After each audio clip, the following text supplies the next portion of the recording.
Hello everyone, मैं हूं पुनीत शर्मा और स्वागत करता हूं आपके अपने यूट्यूब चैनल विधि मेंटोरा पे।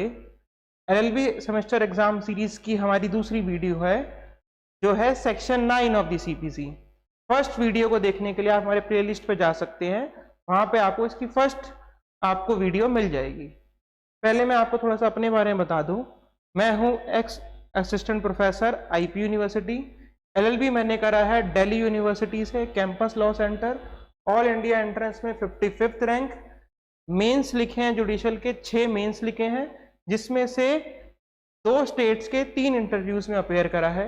मास्टर्स मैंने करा है आईएलआई इंडियन लॉ इंस्टीट्यूट से, जिसमें ऑल इंडिया एंट्रेंस टॉपर 3000 लोगों में फर्स्ट रैंक जनरल कैटेगरी में, और उसके बाद साथ में एकेडमिक टॉपर भी। फिर जेआरएफ होल्डर फर्स्ट अटेम्प्ट में लॉ के अंदर। ये जो हमारे चैनल पे चल रहा है एलएलबी सेमेस्टर एग्जाम सीरीज, इसके अंदर हम क्या करते हैं, स्पेशल फोकस करते हैं डीयू और आईपी यूनिवर्सिटी के, दिल्ली यूनिवर्सिटी और आईपी यूनिवर्सिटी के सेमेस्टर एग्जाम्स पे। उससे related previous year question paper analysis करते हैं, कॉन्सेप्ट्स करते हैं, हम आंसर राइटिंग मतलब पेपर में आंसर लिखा कैसे जाएगा उस कॉन्सेप्ट को हम वो भी बताते हैं। फिर डेली 2 वीडियोज आती हैं हर सब्जेक्ट को लेके हमारे चैनल पे। तो अगर आप ये सब मिस नहीं करना चाहते हैं, आप सब्सक्राइब करिए चैनल को और बेल आइकन दबाइए, जिससे आपको जब भी हम कोई वीडियो डालें आप तक पहुंच जाए, और उससे हमें भी पता चलेगा कि हमारे एफर्ट्स करने का फायदा हो रहा है या नहीं हो रहा। और किसी टॉपिक के किसी पॉइंट पे आपको वीडियो चाहिए तो आप हमें कमेंट बॉक्स में लिख दीजिए, हम आपको उसकी वीडियो बना के दे देंगे। साथ में फ्री नोट्स अवेलेबल होंगे टॉपिक पे विधि मेंटोरा वेबसाइट पे। हमारा वेबसाइट है www.vidhimentora.com। गूगल सर्च करेंगे आपको मिल जाएगा आसानी से। वहां पे फ्री मटेरियल्स पड़े हुए हैं, आप जाके वहां से इसको मटेरियल जो मैंने बनाया अपनी टीम के साथ मिलके, वो आप वहां से उसको ले सकते हैं। फिर सेक्शन 9 ऑफ सीपीसी हम कर रहे थे। अब देखिए, ये सबसे इंपॉर्टेंट टॉपिक है। इसका क्वेश्चन आपका डीयू में भी आता है, आपके आईपी यूनिवर्सिटी के एग्जाम्स में भी आते हैं। डीयू में 2017, आपका 2018, आईपी यूनिवर्सिटी 2015, 2016। हर साल इसके क्वेश्चन आना ही है। शॉर्ट नोट में आता है या आपका लॉन्ग क्वेश्चन में 10 नंबर मार्क्स में आएगा, तो आपका क्वेश्चन इसका आता ही आता है। बहुत इंपॉर्टेंट टॉपिक है। फिर अब इस सेक्शन 9 पे क्वेश्चन कैसे पूछे जाते हैं। सेक्शन 9 पे क्वेश्चन पूछने के 2 तरीके हैं। पहला तरीका है कि आपसे पूछा जाएगा explain the meaning of the term suit of civil nature. Suit of civil nature को एक्सप्लेन करिए और एक प्रैक्टिकल सिचुएशन देंगे, उसका आपको आंसर बताना होगा। इसका एनालिसिस हमने अपनी पुरानी वीडियो में करा है, इससे पहला पार्ट 1 वाली वीडियो में, आप उसको देखिए, उससे आपको इस क्वेश्चन को सॉल्व करने में हेल्प मिलेगी। दूसरा क्वेश्चन होता है explain the bars of law on the जुडिक्शन of court. अगर पेपर में कभी भी ये स्टेटमेंट आ गई explain the bars of law, तो मतलब आपका आंसर हमेशा होना चाहिए section 9 of the CPC. Section 9 of the CPC आपका आंसर होगा। तो इस वीडियो में हम इसी को डील करेंगे कि इस क्वेश्चन का जवाब क्या है और इसका आंसर क्या लिखा जाएगा। Explain the bar of law. अब देखिए, पहले हम थोड़ा ब्रीफ में फिर से समझते हैं सेक्शन 9 है क्या। सेक्शन 9 बेसिकली जुडिक्शन वाला सेक्शन है, जो एज एन एडवोकेट आपको पावर देता है कि आप कोई भी suit of civil nature court में फाइल कर सकते हैं, और एक जज को भी पावर देता है कि अगर उसकी कोर्ट में suit of civil nature file हुआ है तो वो उस केस को एंटरटेन कर सकता है। जब भी इस सेक्शन में बोला गया every civil court shall have jurisdiction to try all the suits of civil nature, हर सिविल कोर्ट के पास सिर्फ सूट ऑफ सिविल नेचर होना चाहिए, उसको एंटरटेन करने की पावर है। मतलब जज केस सुनेगा, लेकिन एक्सेप्ट मतलब 2 रिस्ट्रिक्शंस लगा दिए। इन 2 रिस्ट्रिक्शंस के अंदर अगर आपका केस फॉल हुआ तो जज आपका केस नहीं सुनेगा। कब? Subject to the provision of CPC. CPC के प्रोविजंस को अगर आप छोड़ दो, सीपीसी में जो बार दिए हुए हैं उनको आप अलग कर दो, वो वाले केसेस आपको नहीं सुनने हैं। जैसे सीपीसी में कौन से बार हैं, रेस जुडिकाटा, रेस सब जुडियस, ऑर्डर 2 रूल 2, ये वाले बार, टेरिटोरियल जुडिक्शन का बार, पिक्लोरी जुडिक्शन का बार, ये वाले केसेस अगर जज के पास उस केस को सुनने की पिक्लोरी जुडिक्शन ही नहीं है तो जज उस केस को एंटरटेन नहीं करेगा, subject to provisions of CPC and express and implied bars of other law, कि दूसरे लॉज के जो एक्सप्रेस और इंप्लाइड बार्स हैं उनका भी आपको ध्यान रखना है। पेपर में क्वेश्चन यही वाला आता है कि ये जो एक्सप्रेस और इंप्लाइड बार है इसका मतलब क्या होता है और इसके एग्जांपल्स क्या है, विद केस लॉ इसको एक्सप्लेन कर दीजिए कि दूसरे लॉज के एक्सप्रेस और इंप्लाइड बार्स होते क्या हैं। तो इसको हम देखते हैं। देखिए express bars of other law का मतलब क्या है, बहुत सिंपल है यार। देखिए स्पेशल लॉज होते हैं, स्पेशल लॉज होते हैं, उन स्पेशल लॉज में स्पेशल कोर्ट्स होती हैं, स्पेशल ट्रिब्यूनल्स बनाई होती हैं, स्पेशल लॉ की स्पेशल कोर्ट, स्पेशल ट्रिब्यूनल, और उन्हीं स्पेशल लॉज में एक्सप्रेसली लिखा होता है कि भैया इस वाले लॉ के जितने भी मैटर्स हैं वो सिर्फ स्पेशल कोर्ट ही डील करेगी और ऑर्डिनरी कोर्ट उन मैटर्स को डील नहीं करेगी, सिर्फ स्पेशल कोर्ट ही इन केसेस को डील करेगी, ऑर्डिनरी कोर्ट उन मैटर्स को डील नहीं करेगी। इसी को कहते हैं एक्सप्रेस बार। मतलब स्पेशल लॉ है, स्पेशल लॉ में स्पेशल कोर्ट है और स्पेशल कोर्ट में एक्सप्रेसली बोला, और स्पेशल लॉ में ये एक्सप्रेसली बोला हुआ है, कोई ना कोई सेक्शन होगा, कोई ना कोई प्रोविजन होगा, इसमें बोल रखा है कि इस लॉ के जितने ही मैटर हैं वो सिर्फ इसी कोर्ट में जाएंगे, स्पेशल कोर्ट में जाएंगे, नॉर्मल कोर्ट्स में नहीं जा सकते, नॉर्मल कोर्ट में नहीं जाएंगे। जैसे example income tax act special law है, इसके अंदर स्पेशल ट्रिब्यूनल बना रखी है कि इनकम टैक्स के जितने भी मैटर्स हैं, इनकम टैक्स ट्रिब्यूनल्स बना रखी है, और इनकम टैक्स एक्ट में स्पेशली बोला हुआ है कि जो भी आपके special income tax related matters हैं वो इनकम टैक्स ट्रिब्यूनल में ही जाएंगे, दूसरी कोर्ट में नहीं जा सकते। जैसे एक और एग्जांपल लेते हैं, इंसॉल्वेंसी कोर्ट, इंसॉल्वेंसी के जितने भी मैटर्स हैं ऑर्डिनरी कोर्ट्स में नहीं जाते हैं, इंसॉल्वेंसी कोर्ट में जाते हैं। फैमिली डिस्प्यूट जितने भी हैं वो आपके जो डिवोर्स के मैटर कहाँ जाएंगे, मेंटेनेंस के मैटर कहाँ जाते हैं, फैमिली कोर्ट्स में जाते हैं, नॉर्मल कोर्ट्स में नहीं जाते, क्योंकि फैमिली कोर्ट एक्ट में स्पेशली बोल रखा है कि जितने भी फैमिली डिस्प्यूट्स होंगे वो आपके फैमिली कोर्ट एक्ट में ही जाएंगे, फैमिली कोर्ट्स में ही जाएंगे।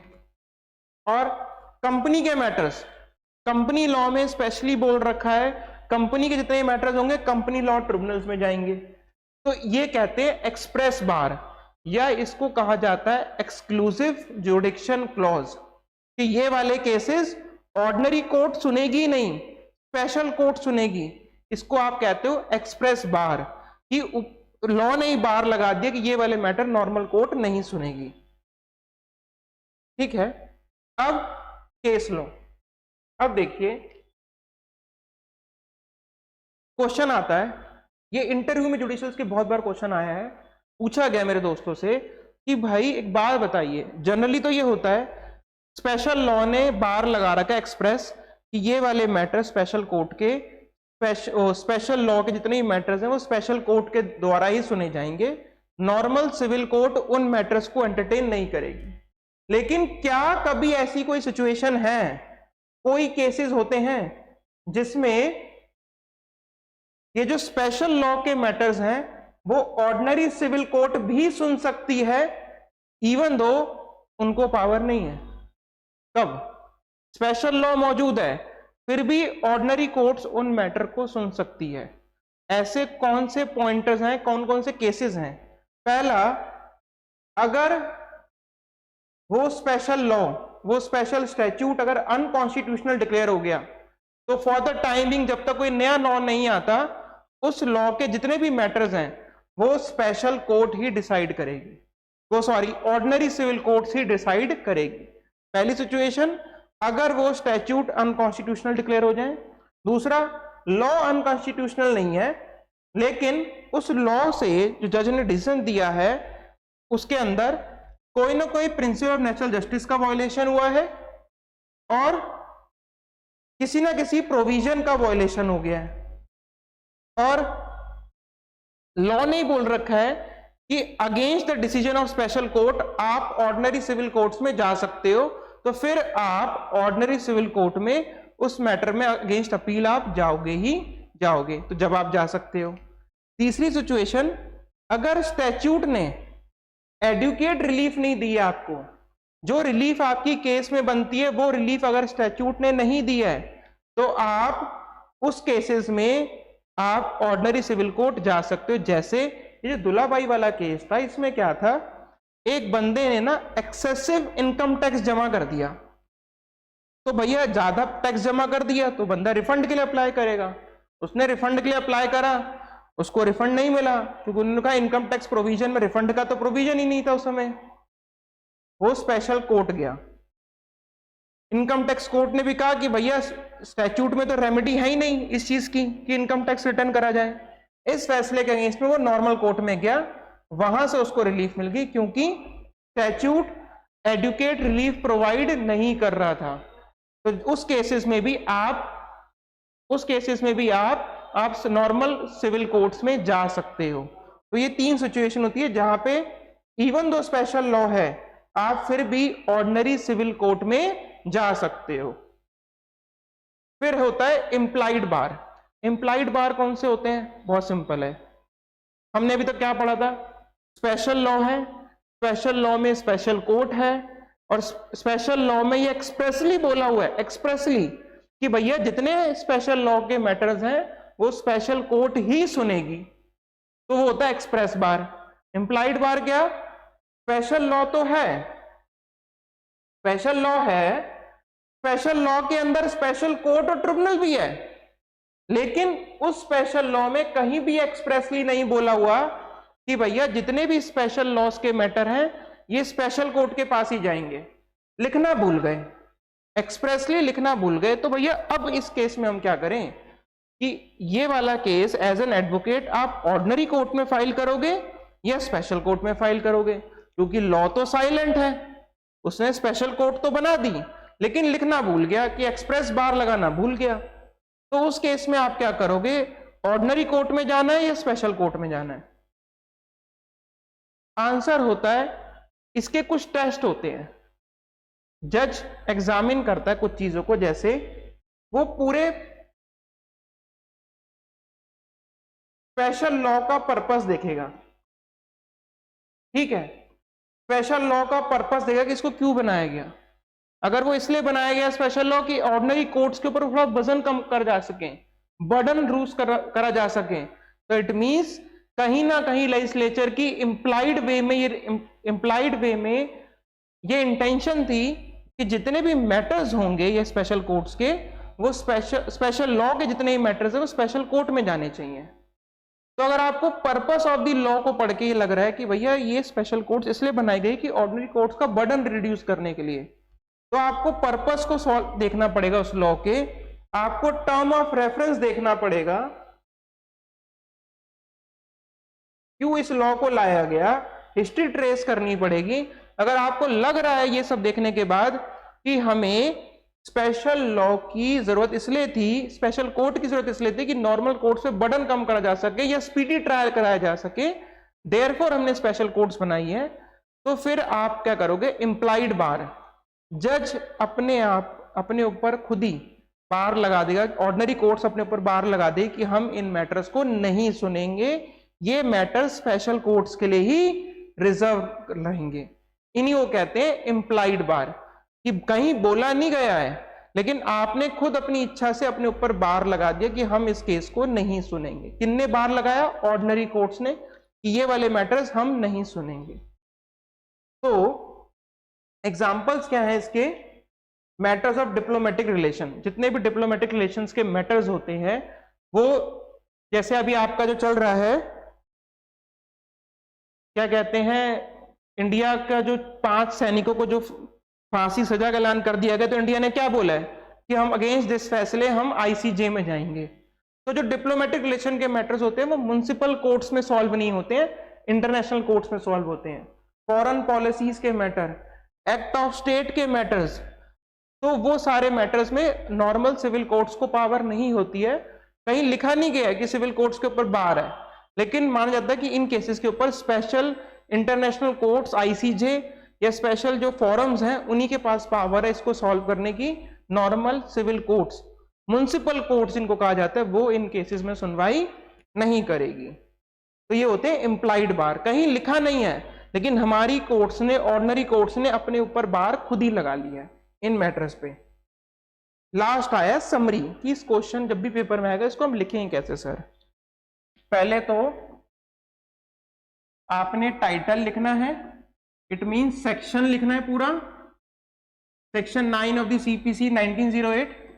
फिर आपको लिखना होता है सेक्शन पूरा बेरेक्ट से, आपको कॉपी पूरा सेक्शन लिखना है। फिर essentials ingredient,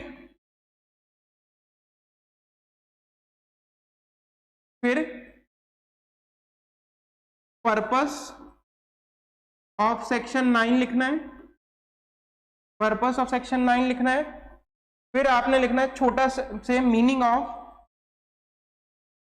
suit of civil nature. Last में आप लिखोगे एक्सप्रेस एंड इम्प्लाइड बार्स का मतलब। इसको आप डेप्थ में लिखोगे, 1 पेज 2 पेज का, इसको हल्का सा 1 पेज का लिख के छोड़ देना, इसको थोड़ा बड़ा लिखना है। और लास्ट में आप करोगे कंक्लूजन, और लास्ट में आप करोगे कंक्लूजन कि इस कॉन्सेप्ट की क्या इंपॉर्टेंस है, क्यों बनाया गया और क्यों ये कॉन्सेप्ट इतना इंपॉर्टेंट है। जिसमें आप थोड़े इलस्ट्रेशंस भी आप दे सकते हो। तो ये तरीका होता है इस क्वेश्चन को अटेम्प्ट करने का, और इंपॉर्टेंट क्वेश्चन है आईपीयू यूनिवर्सिटी और डीयू के हिसाब से। अगर आपको समझ आया हो और आपको लगे कि हमें ऐसी और टॉपिक्स पे वीडियोस बनानी चाहिए, प्लीज सब्सक्राइब दिस चैनल और कमेंट बॉक्स में हमें टॉपिक लिख के दे दीजिएगा। आपको जितना जल्दी हो सके हम आपको उस पर वीडियोस प्रोवाइड कर देंगे। देयरफॉर सब्सक्राइब दिस चैनल और बेल आइकन दबा दीजिएगा, जिससे आप जब भी हम कोई वीडियो अपलोड करें आप तक पहुंच जाए। Thank you for watching.